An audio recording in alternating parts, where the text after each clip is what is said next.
Thank you again for joining us. This is our second presentation of this year. It is our 5th year. We're very excited to be back. We took a hiatus during the pandemic, and we felt like at this point in the year that a lot of the topics that we're talking about today and yesterday, and we'll have 2 more in the coming weeks, have been very important and relevant to the environment that our students and our kids are living in. As a parent of 3 kids, I know that they're online often, and there's a lot of struggles with them being online and what they're seeing, what they're exposed to. So I would like to get us going here, and again, thank our sponsors, Plainfield Counseling Center, Seminar Marketing Pro, and Kwame Raoul's Illinois Attorney General's Office.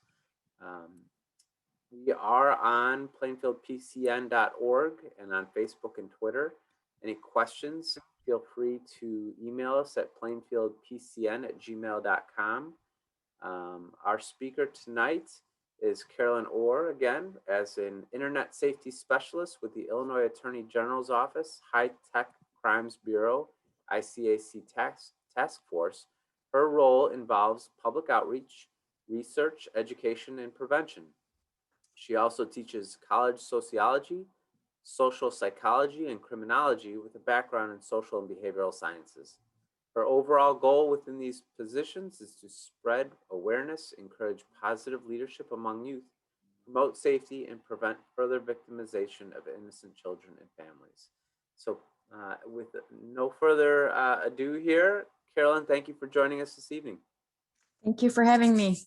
Okay, and I said this last week, but thank you so much for anyone that is joining us tonight. It's getting a lot nicer out, and I know people, have been on their computers a lot throughout the day for school or for work. So thank you so much for spending some time for this. This is the second of 4 in our series that we're doing. Hang on one second, my slide does not want to move. There we go. Okay. So this one is focusing on building online resilience. So the things that we'll be talking about tonight will be applicable to not only, online interactions, but everyday life as well. Talking about how, just different recognizing when kids are stressed and, coping with that and things like that. And all of those things, when they're better at that in everyday life, they're also better at doing that when they're interacting with people online, playing games online, things like that. So next week, we'll be talking about online aggression. So we'll be touching on, well, most of it will all be about cyberbullying. So we'll be talking about the effects of cyberbullying, who's doing it, where is it happening, what is the impact, how can we recognize if our children are being victimized or even if they are the ones victimizing others. Also, when to report to law enforcement, because I'll get a lot of parents that will ask the question of, who do we tell if our child is being cyberbullied? Do we go to the school? Do we call the police? How do we know that? So we'll talk about that next week. And the week after that, we'll be talking about online enticement. So that's when we'll get more into some of the dangers of online predators, and some of the things that they're doing and some of the cases and examples of what we're seeing on our end. So if you aren't familiar with us, and I had a few slides last week, but this week I'll just kind of briefly touch on it because if you were with us last week, you probably already heard me talk about it. But the ICAC Task Force stands for Internet Crimes Against Children, and it's part of the High Tech Crimes Bureau, which is part of the Illinois Attorney General's Office. So the main mission is to keep kids safe and keep them protected from online crimes and online predators. And unfortunately, about 90% of the cases that we have to handle are cases that involve child pornography and child sexual abuse and exploitation. There's a number of other types of crimes that happen to kids, but unfortunately, that is a big area that we handle. So we prosecute those types of crimes. We've got attorneys, we have investigators, we have forensics experts, we have people that do research, education, cybercrime experts. We are a very varied staff, but all with the same goals and the same mission to protect kids. So tonight's objectives, we'll talk about digital socialization, which we talked about last week. So I'll just kind of briefly do a quick reminder of some of that. And like I said, we're talking about digital stress, resilience, and advice for parents. So last week, if you joined us for the webinar last week, you might remember that I mentioned a little bit about socialization and just how it's a lifelong process. We're always learning, we're always evolving, the norms of our society tend to change over, different times in history, the different contexts, different places will all have different norms, and we learn to adapt to those things, and we either catch on to them and repeat or change it. So, and it's not like we are not actively thinking about these things, but it's just kind of the process that we go through day by day in our interactions. So we do have some power in shaping how society kind of rolls, and how society will evolve. But there's kind of a difference in how the younger generations are socializing, and even in the older generations. As adults, we are, online all the time. We are socializing online. We're buying, products online. We are doing all kinds of stuff on the internet. So it's not like the internet's new. But just over the past 25 years or so, there's been some major shifts in the way that people communicate. And this also can have an impact on how we think, and it can also have an impact on our cognitive abilities as well. And it could even contribute to different forms of anxieties with different problems that it can bring. So like I was saying, cyberbullying and things like that. So the kids today, they have sort of more of a concept of overlapping realities. So they have many social media platforms that they're on, mostly middle schoolers and teens. They're on multiple platforms. Most of them are not just on one, they're on many, or they're on all of them. They might have multiple accounts on TikTok, Instagram, Facebook, YouTube. Actually, I shouldn't really say Facebook, because the younger kids or the younger generations are not really using Facebook as often. It's kind of going out for younger kids, and it's mostly being used by older adults. When I say older, I just mean anyone that isn't a child or a teen. So but they have to kind of manage all of these different platforms that they're on. And in some ways, many kids are managing multiple personas, adults too, but sometimes they might have an Instagram that is very polished and all of their pictures are, filtered. They do a lot of editing, and then that's the one that they will allow to be public, where many people can see that. And then sometimes they'll have a second Instagram, or maybe even more, that they refer to as a Finsta, which they call the fake Instagram. Seems kind of weird, because really it would be the more real Instagram, but these are the ones that they don't really polish as often. They aren't editing those photos. It's a little bit more real for their closer friends or family members. And those are oftentimes their accounts that are not public. And so sometimes they have these different, just these overlapping perceptions of self that they are managing because they have multiple accounts. Sometimes we see this a lot in teen girls, where they might have an account where they have a lot of risque photos and things that are kind of attention seeking. And then they have another one that they'll allow their family and parents to befriend them on. So we see kind of this duality, or even a multiplicity of identity. And I mentioned this in the last webinar and talked a little bit more about these things. It's just kind of a reminder. But oftentimes they feel anonymous. So when there's a lot of people in a crowd, we sometimes don't actually feel, even though there's more people, but because of that, we sometimes don't feel like our actions are that important or will be that highly recognized. So a lot of young people will easily post things without thinking about consequences. So they might post a picture that later becomes a major problem that circulates through the school, something like that, or even, posting things that they have to say, or videos or something like that, that could get them into trouble, or could even cause larger, problems for them. And last week, we also talked about the fear of missing out. It's kind of a newer, it sounds kind of weird to say a newer anxiety, but a lot of young kids do feel, they're always seeing what their friends are doing all the time. And I mean, it depends on your age, of course, but in my generation, we didn't have that. We weren't seeing what all of our friends were doing every day. There wasn't pictures out there. We didn't have social media when I was in, high school or junior high or any of that. So they're kind of facing something a little bit different, and it's giving them, especially for teens that are kind of figuring out their way in the world and trying to kind of solidify their identity, and also wanting to be accepted in social circles at school, they oftentimes get anxiety or even depression over what they are seeing when they're seeing a lot of their friends are hanging out and maybe they aren't invited. Of course, this isn't all students or all kids, but a lot of them have trouble with seeing, oh, all of them are hanging out and I didn't get invited, or everyone's doing this, and look at, the things that this person has or the life that this person has, and I don't have that. So there's a lot of comparison going on because it's right there out in the open for them. where, when we were young kids, we didn't have that yet. We weren't peering into other people's lives and having all of these different things to kind of compare to right at our fingertips all day long. Also, a lot of kids will report that they really kind of live for the likes. They want to get as many likes as possible. If they aren't getting a lot of likes on Instagram, or they aren't getting a lot of followers or friends on TikTok or something like that, it actually impacts them. They don't feel like, they have this pressure to be popular. And I think everybody kind of faces that in school in some way, but they're facing this additional pressure to not only be popular and maintain friendships and, be accepted in school, but also on all the social media platforms and the gaming platforms that they use.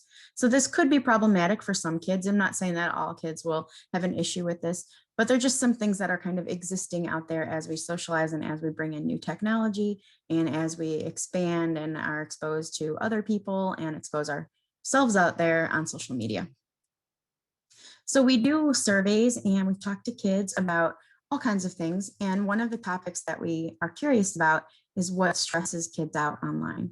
And in the surveys, these are some of the things that came up most often of the choices that they were given. They worry about if someone's going to hack their account or if someone's going to take their picture and make a fake account, because there are a lot of kids that have done that. They've taken a picture of someone that maybe they don't like, and then they make a fake account and pretend that they're them, and they start. So one example would be, and I know it's kind of silly stuff, but it can have, create problems within the family or within the school. It can disrupt the school day. But, we've seen a few kids that were middle school age, and they'll take a picture of someone that is bullied in school, and they'll make a fake account and pretend like they're that person and start telling, boys or girls, I like you. And this person has no idea that someone else is pretending to be them and posing to be them, and, saying lots of different things that could get them in trouble or could just create embarrassment. So they do worry about that. Public shaming, humiliation, things like that. A lot of teen girls will talk about, and boys too, increasingly actually boys as well.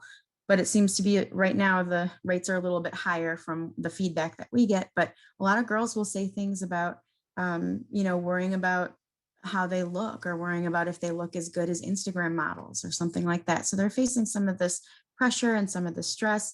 Not that those things didn't already exist. I mean, there was always kind of this, I don't know for sure. I'm not making a claim here, but I feel like reality TV kind of prompted that. Wanting to watch other people's lives, just everyday random stuff. And I feel like social media is kind of today's reality TV in a way. And people will hype up issues and hype up problems, or just create drama just for the attention, just for the likes, and just for other people to jump in on their posts. The biggest thing that comes up most often is cyberbullying. And like I said, we're going to talk more in depth about that next week. But almost every school that I've gone to, there has been some issue with cyberbullying with some students. It's not everybody. And I might have said this last week, but a lot of times kids will think that, oh, the girls are the ones that are doing that because they're very gossipy or something like that. But there are issues with boys and girls, that involve cyberbullying. Sometimes they're just done in a different way. But there's also, I try to really encourage the kids to know that a lot of boys and girls are not doing this. There's some videos out there that are, there's one that I used to show the kids, and it's all like talking about how, girls are very dramatic. So girls are always cyberbullying. And the statistics don't really show that much of a disparity between who's doing it. Not that that really matters all that much. What matters more is that we know how to handle it. We know who to report if we need to report it within the apps, or to the school if it is including other people at school, and maybe you don't know the parents and you're not sure if you can reach out. Sometimes parents will ask that, should we reach out to other parents and talk to them if we know that, their child is cyberbullying my child? Of course you can do that, if you think that it will go well, but sometimes it doesn't always go well. So you might need a mediator. Maybe if you need to talk to another parent, maybe that could be something that is set up at the school, or set up with someone else to kind of help out with that. If it's something that involves threats of harm or violence, that's a situation where you would want to report that to the police, rather than the school. So hang on one second. Okay, So looking at stress in children, we can't always know which stressors kids are going to be encountering when we aren't present and we're not always right next to them. So we can't really see every encounter that they're going to have when they're online, and in all of life. But we can learn to identify certain indicators because sometimes kids don't want to worry their parents. So they're not always going to talk about things that are going on, especially when it comes to digital technology. I've talked to so many kids that don't want to tell their parents if something's wrong, if they're being cyberbullied, if someone is harassing them, if someone is requesting inappropriate pictures from them or asking for personal information. They know that they should tell their parents, but they don't, not because they don't trust the parents, but they always say the same thing. They don't want to tell their parents because they are afraid that their parents will get mad about the situation or feel that they're protecting them by taking away their phone or taking away their tablet. So it might actually be a good suggestion. And of course, this is a parental decision, but it might be a good suggestion to let your kids know if you're having a problem online, if someone's harassing you, someone is stressing you out, making you feel uncomfortable. I'm not going to take your phone away from you. We're going to figure the problem out together. We're going to make a report and we're going to block that person and no longer talk to them. But some of the indicators when there is stress in a child, there's emotional and behavioral symptoms that might be present, and there's also physical symptoms. So some of the different things, and you can see on the slide here, but emotional or behavior would be if they're, having increasing anxiety or worry, they're not able to relax. If you notice any kind of new or recurring fears, so let's say maybe they weren't afraid of the dark before, or they weren't afraid of being alone before, and now you're suddenly starting to notice these new fears that are just popping up out of nowhere. These could be symptoms of stress. They could mean that something bigger is going on, to do a little bit of digging and talk to them about that. If they seem, extra clingy, I mean, all kids are a little different when it comes to that, but if they seem more clingy than usual or unwilling to let you out of their sight, or they don't want to go into a certain part of the house alone or step outside alone, these are signs of stress in kids as well. And this is not just online, this is just in general. Anger, crying, whining a lot. If they don't seem like they're having a good control over their emotions, a lot of kids have trouble with that in the early years as it is. But if you notice a change where there's an increasing lack of control and emotions, aggressive or stubborn behaviors, reverting to behaviors that are a little bit more appropriate for a younger age. So if you have maybe a 10-year-old that's been engaging in behaviors that seem more like they align with 5-year-olds behavior, that could also be a sign that they're stressed as well, or they don't want to participate in family or school activities. So some of the physical symptoms would be decreased appetite, or maybe even just other changes in their eating habits, headaches, bedwetting, nightmares.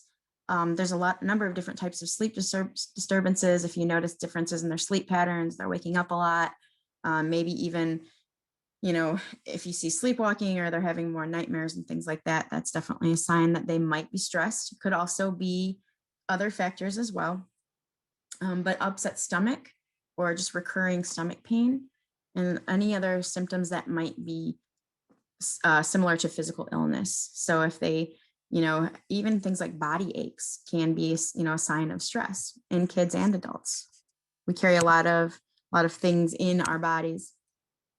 So also the effects, and I think, this might be common sense for many, but it's just still good for us to remind ourselves that one, stress is a natural part of life to an extent, especially as we're navigating changes throughout life. And, sometimes if there's a monkey wrench thrown into the patterns of our life or something going on. So in small amounts, stress can actually be good. Not that it doesn't feel good, but stress, small amounts of it in children can actually give them opportunities for growth and learning, because it gives them an opportunity to, figure out a solution for the situation, try to handle their emotions for the situation, maybe cooperate with others to come to a good solution or make good choices. So a little bit of stress in kids is natural, it's normal, it gives them that opportunity. But excessive stress is going to affect the way that they think, the way they act, the way they feel. So mental health issues like anxiety, depression, and stress can have a detrimental impact, especially because their brains are still developing when they're real young.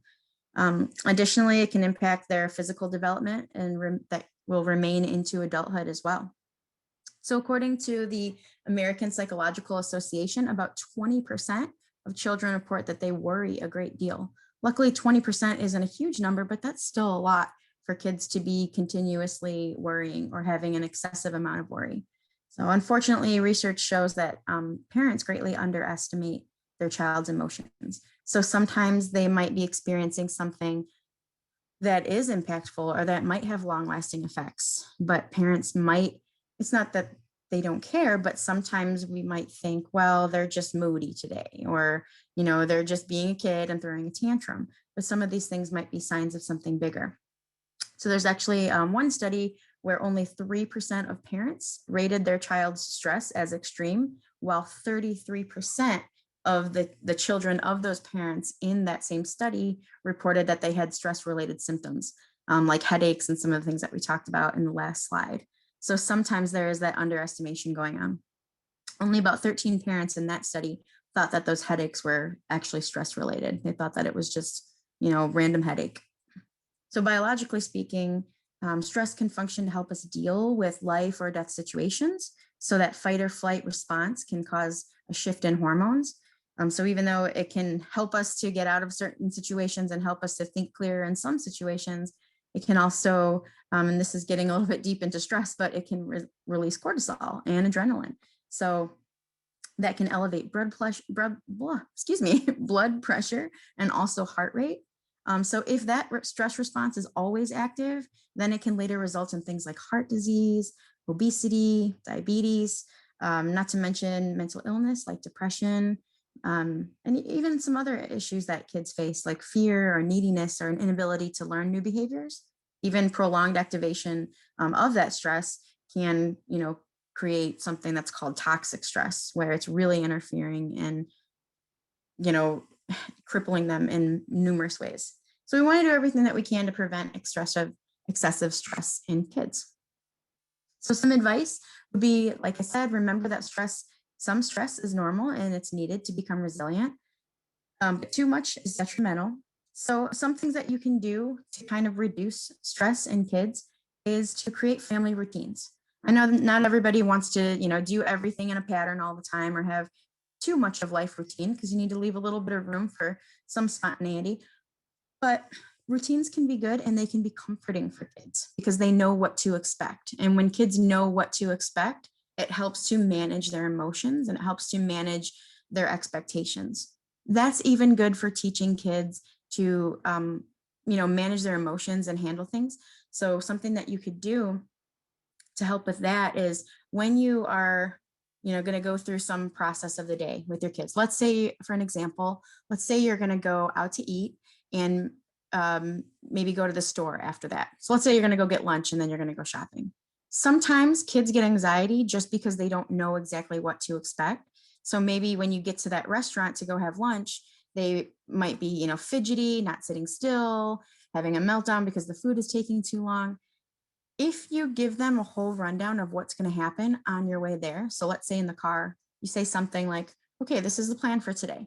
When we get to the restaurant, we're going to sit for a little bit until they give us a table. It's probably going to take a little time for the food to come. So we can, you can bring in your coloring books or something like that. And then after we're finished eating, then we're going to go shopping at the grocery store. If you give them a vision of what's going to happen throughout the day, that helps them to understand what's going on, so they aren't thrown off when something occurs. They have kind of an itinerary in their mind, so they're more likely to be cooperative, more likely to not have emotional meltdowns or to not get upset, or to even be more patient in certain situations, because they already knew they were going to have to wait a little while before being seated, or they already knew they were going to have to wait a little while for their food. This doesn't mean it's the perfect answer and that all kids will respond in that way, but giving them that vision and giving them that rundown of what to do throughout the day or what's going to go on in certain situations is very helpful to kids. It helps them to shape their expectations, and then they'll start to do that all the time.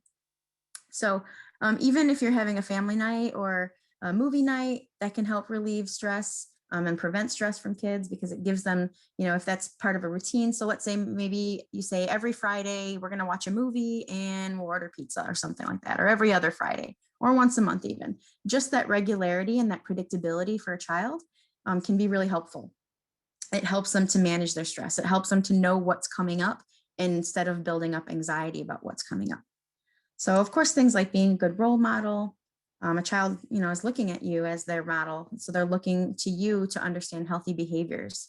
So doing your best to keep your own stress under control and manage it in healthy ways is also important, because kids are learning from you how to manage that stress.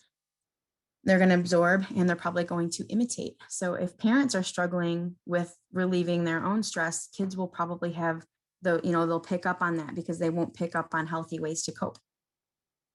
Also, and again, kind of common sense, but being careful about which television programs, books, games, things like that young kids are watching.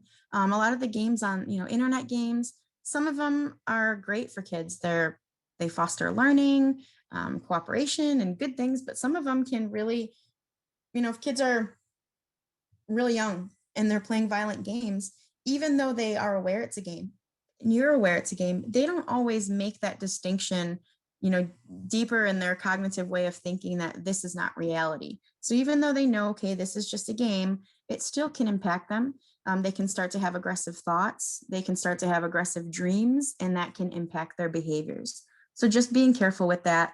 I've talked to some friends of mine that are parents, and sometimes they'll say, well, he knows the difference between a video game and real life, so he's not going to go trying to hurt people. So I don't think it's a big deal if he's playing this game.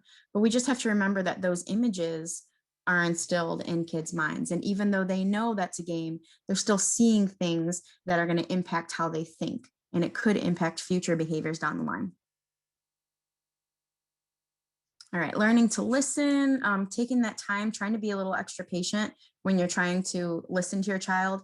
So for example, sometimes we can be really critical and have a lot of questions, or we might immediately judge or say, well, you weren't supposed to do that, so that's why you're in this problem, or why did you do that, something like that. If we give them a little bit of extra time to explain themselves, even if we know that we're already going to give them those consequences right away, or point out something that they did wrong or something like that. I'm not saying we can't do that, but giving them a little bit more time to explain themselves makes them feel like you're really hearing them out, makes them feel like you're going to listen to them instead of just judge them or be critical of their behaviors. And that patience that you're allowing them is giving them that chance to feel heard, which can foster things like self-worth. It can encourage more affection, and it can do a number of good things. So also allowing the child opportunities to make choices and have some control, even though sometimes there's that mentality, well, I'm the parent, you're the child. But the more that they feel like they have control in some situations, the better their responses to stress are going to be. So this goes back to, if anyone is familiar with the different types of parenting styles there are out there, there's a lot of studies that show that parents that give their kids a little bit of freedom, a little bit of control, the ability to choose some of the things that go on in the household, not running the show or something like that, but kind of a balance between not being too strict, but not being too passive and permissive. In the middle area there of parenting is where kids tend to thrive the most. Having sort of that my way or the highway approach ends up with kids who haven't really learned how to problem solve because they haven't been given the ability or the opportunity to problem solve. So these are just some things to think about.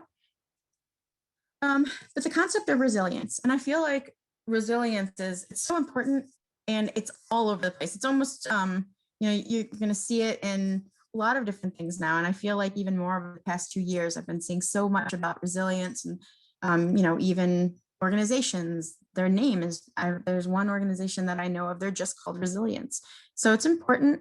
It's not like it's a new thing. It's just brought into the public dialogue much more.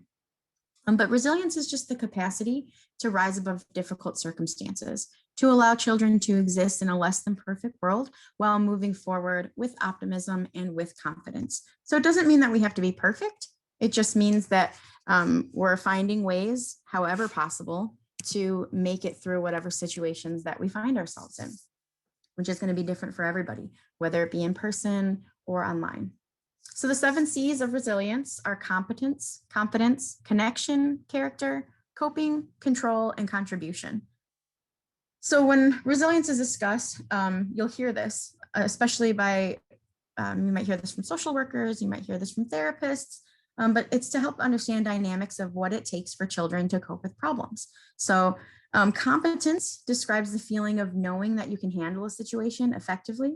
So we can help the development of competence by helping children focus on individual strengths, identifying mistakes, not pointing out, their mistakes in a way that's going to make them feel hurt, but trying to encourage them to do better, saying, you didn't do so well on math last year, so let's do what we can, or let's find something that we can do to boost that up, instead of just saying, oh, you're so crappy at math, let's see if you make it this year. Trying to give them, point out something where there's a deficit, and then give them encouragement on how we can change that. So that will empower them to make some decisions on, what they need to do to become more competent. So, but be careful that your desire to protect kids doesn't also send the message that you think he or she isn't competent enough to handle things. So if we're being really overprotective, then sometimes kids get the message that I can't make any decisions. My parents have to make all the decisions. I can't, figure out this problem. My parents are going to figure it out for me. And even though I think that many parents would like to do that and give them the solution because that's easier, it helps to give them, like I said before, give them a little bit of room to figure out what they need to do, or to have the ability to make a decision for themselves, because then they're going to be able to do that more often as they grow. So confidence refers to their belief in their own abilities, and it does derive from their competence. So they can build confidence by, if we focus on what is the best things that each child has to offer, so that they can see that and really expressing those qualities, expressing it when we see them expressing things like fairness or integrity or persistence or kindness, any of those things. If we praise those things about them or praise their achievements, they're likely to build more confidence and have a lot more self-worth and self-value. So connection refers to just the development of close ties of family and community. So that creates a solid sense of security that can help facilitate strong values. So you can help your child connect with others by building a sense of physical safety and emotional security within your home. So allowing all the expressions of emotions, if you say, and this happens to boys more often than it does with girls, but I think a lot of people, we've kind of learned that we're supposed to say, oh, don't cry, don't be a girl, or, stop whining, you're a boy, be a man, or something like that. Crying actually has a function. We do it for a reason. When we cry, we release endorphins that help to reduce stress. And when we take that opportunity away from kids, they aren't getting, the release of those endorphins, especially boys. So they're learning to withhold their emotions, and they're learning that they aren't supposed to talk about their emotions. And that could lead to a number of other problems throughout, the rest of life. So just allowing them to express their emotions, helping them to understand a good expression of emotions. I mean, they don't have to cry over everything, right? But sometimes allowing them to cry over some things could definitely be important for them and definitely help them to resolve the situation once they calm down. This will also help them to feel more comfortable reaching out when they're having a difficult time. It might help them to address conflict in a better way. If they learn that it's okay to be emotionally expressive, they're going to have a higher chance of, when they're adults, they might talk to someone if something serious is going on, because they've learned that that's okay to do. They've learned that they don't have to, suck it down and not make any mention of it. Unfortunately, people that don't express their emotions or don't talk to someone about it can face some really detrimental consequences. Depression, suicide, those things are wrapped up in an inability that much of society has when it comes to talking about, releasing those feelings and talking with others and getting help. So character is, I know this one's getting a little bit long, but character is really important because children need to kind of develop a solid set of morals and values to determine right and wrong, to demonstrate a caring attitude towards others, even to strengthen a child's character. You can do things like recognize when they are being caring. So when you see those little behaviors and little acts of kindness, point it out. Say, that was really nice of you to do that. That was really good that you shared that toy. even though sometimes we think, well, they should be sharing anyways, because then they're not fighting. But if we point it out and say, you did a really nice job sharing your toys today, or I'm really proud of you that you let your friend play the video game for a little while, things like that. When we point it out, they like that praise and they're more likely to continue that. These things are really important when it comes to all different things, importance of community, feeling connected to others, empathy. It could even, it just encourages a lot of self-esteem and connectedness. So children really need to realize that the world is a better place because they're in it. So I know that sounds, for some people that sounds a little like, okay, that's deep. But really when you make them understand that they have value in this world and they have something to contribute, they're more likely to do something with that. So you can help them to develop a sense of contribution by encouraging a sense of purpose and motivation. So you can teach them how to communicate or how to contribute by communicating that many in the people of the world don't always have all the things that they need. So just encouraging them to help others, encouraging them to be generous when they can, and serving others, just modeling generosity creates opportunities for every child to contribute in some small way. Learning to cope when it comes to stress. We've talked about some of the different stressors already, but helping your child to cope with that stress. So positive coping lessons can include things like modeling consistency, talking about situations, and like I just said, for the last thing, talking about emotions and allowing them to have that expression. That can also, create a dialogue where you're thinking about options, thinking about solutions to the problem, what would be the right way to improve the issue that's, the issue at hand, or simply telling a child to stop negative behaviors and, letting them know that that's not effective and that they need to understand why. So understanding that sometimes risky behaviors are attempts to alleviate stress and pain. So if you see that your child's getting into trouble a lot or they're taking risks a lot, sometimes that's a sign that they are dealing with something that they might not have the skills or even the language skills to express it. So especially real young kids, they don't always know how to talk about things. They don't always have the words to put forth certain things. So sometimes their actions are actually going to speak louder than their words when they're real young.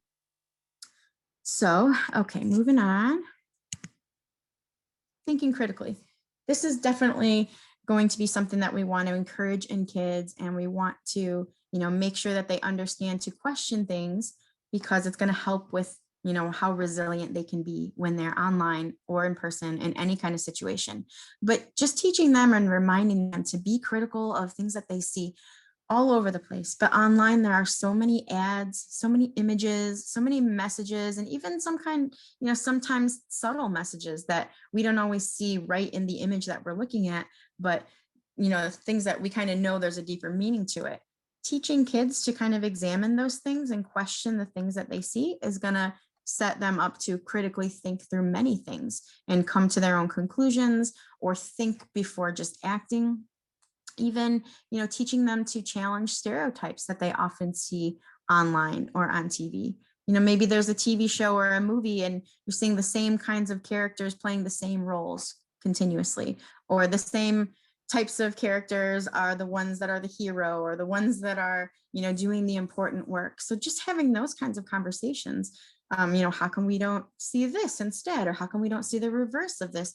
It gets them thinking. It gets them thinking about the roles that people have in society, the contributions that they are able to provide for society, and it helps them to gauge credibility. So when it comes to websites, games, anything like that, help them to, think about what's credible, what's authentic. And that's really hard. That's hard for adults too.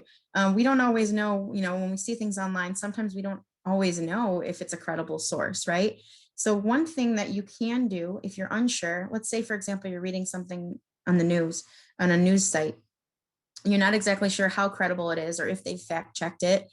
You can, if you are having trouble finding if something is credible, my suggestion would be to watch multiple, news broadcasts of that same story, or read multiple tellings of that story from different perspectives. Even if there's a couple that you don't necessarily agree with, you're going to see all the different perspectives and how they spin the story. And that's going to kind of help you to frame it out and, help you to kind of weed out things that you don't think are credible, or, things where, things that you might need to question. So it's good to help kids to do this early on, especially as, there's so much information being pumped out there and they're seeing so much information every day. They don't always know what to believe. And sometimes kids just read the headlines and they don't know, what's behind all that. And then they develop a full opinion just from a few headlines that they saw, or just from a few stories that they saw, without knowing the rest of the story or without thinking through it.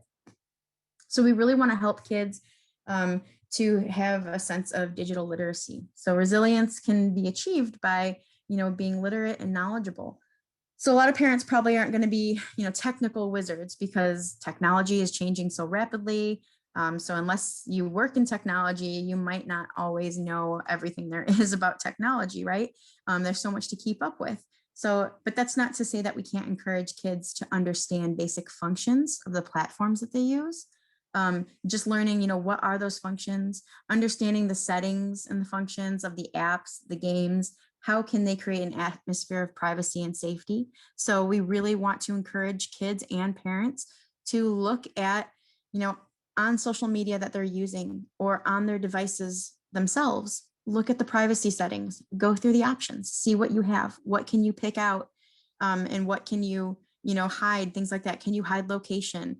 Can you, all the different things that you can do, and all the apps are different. So sometimes parents will say, well, I already set up privacy settings on their phone, but that actually doesn't work across all apps. So if they're using, let's say, Instagram and Snapchat, you have to actually go into those apps and separately set up privacy settings, because they're going to have different options and a whole different, set of privacy settings. So, understanding the difference between platforms is important. So it's good just for parents, even if you don't want to use, let's say you don't want to get on Snapchat, or you don't want to be on Instagram. It's, maybe you're thinking, oh, this is for the kids, I just don't want to get caught up in that. Or maybe you use it, but not as often. It's still good for you to get to know what your kids are doing online, get to know who their friends are, befriend them. And if they say, I don't want you to be my friend online, you have the power to say, then you can't be on that app, and you won't be able to use your phone if I can't also, be on the app. And every once in a while, do a check. Sometimes I'll have parents say, well, I'm not going to look at my child's phone because then I'm invading their privacy. It's not an invasion of privacy when you are trying to protect them. It's okay for you to take a look at who their friends are. It's okay for you to ask questions about who they're communicating with, what types of conversations are they having. I think sometimes it's difficult for some parents because they also want to teach their kids that privacy is important, and they want to teach their kids that they trust them. And they don't want to teach them that it's okay to just take someone's phone and go digging through all of their private information. But it's different when they are exposed to so many people online that are strangers, and we don't always know what they're talking about. So it's, it's kind of a different ballgame for that. So resilience isn't, a genetically based thing. And it's something that can be strengthened at any age. This is just, by knowing. So an exciting finding that researchers have been finding over the last decade, they found that we can actually change the wiring of our brain through the experiences that we are exposed to. So certain types of experiences can actually, shape the individual. Certain characteristics can shape and reshape. So sometimes I think we get this defeatist perspective sometimes, where we think, oh, well, this is just the way I am, or that's just the way my kid is, or that's just the way this other person is. No, we do have the ability to change some of our brain wiring. Not everything is biologically embedded in, in our DNA. So one thing about resilience is that in order to really take form, it really requires relationships. So it's really important to encourage kids to have supportive relationships. We sometimes really put the pressure on for people to be self-reliant in society and independent. And those things are great, and they're also very healthy.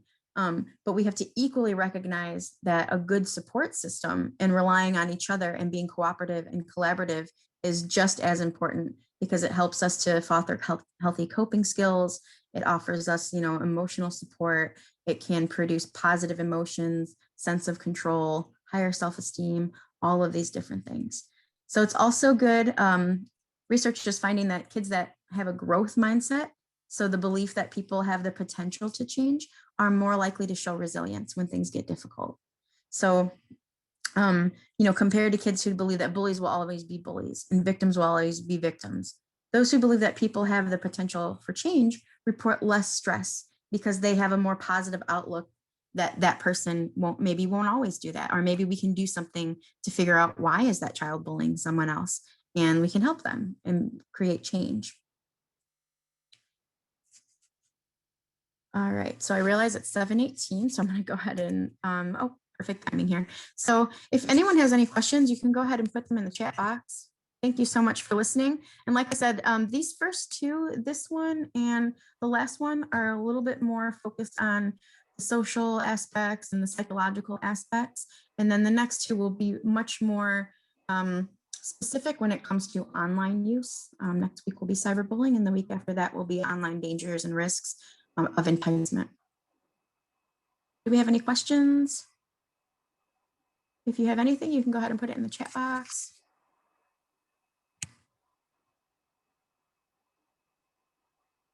All right, I'm looking at the chat box and I don't see any questions. So thank you so much for joining, and I'll go ahead and let Mr. Alvarez take it from here. Okay, well, thank you again for coming and joining us this evening. I really want to thank you for all your wisdom and experience and knowledge that you've shared with us. Certainly as parents, myself and the people I know out there that are listening, a lot of really important, relevant topics. So just a few reminders. We will send out a survey directly after this. That survey helps us to gauge topics of interest. As a committee, we really look at that and determine what future events we're going to have for next year. I know we're already in the planning stages for that as well, so please fill out your survey. I would also like to remind educators out there, if you're interested in getting a CEU or CPDU, you can email me directly at TALBORES. See if I can put that in the chat real quick, so that I can get you the evaluation form and send you the CPDU. Our next event, again, is a week from today. We are going to be doing Building Online Resilience. I'd like to give a thank you again to all of our committee members, Jenny Hamby, Kai Freeman, Mary Ellen Miller, Brian Sorg, Christine Belcastro, and Corey Warden. You can find out more about them on our website. And again, thank everyone for your attendance this evening.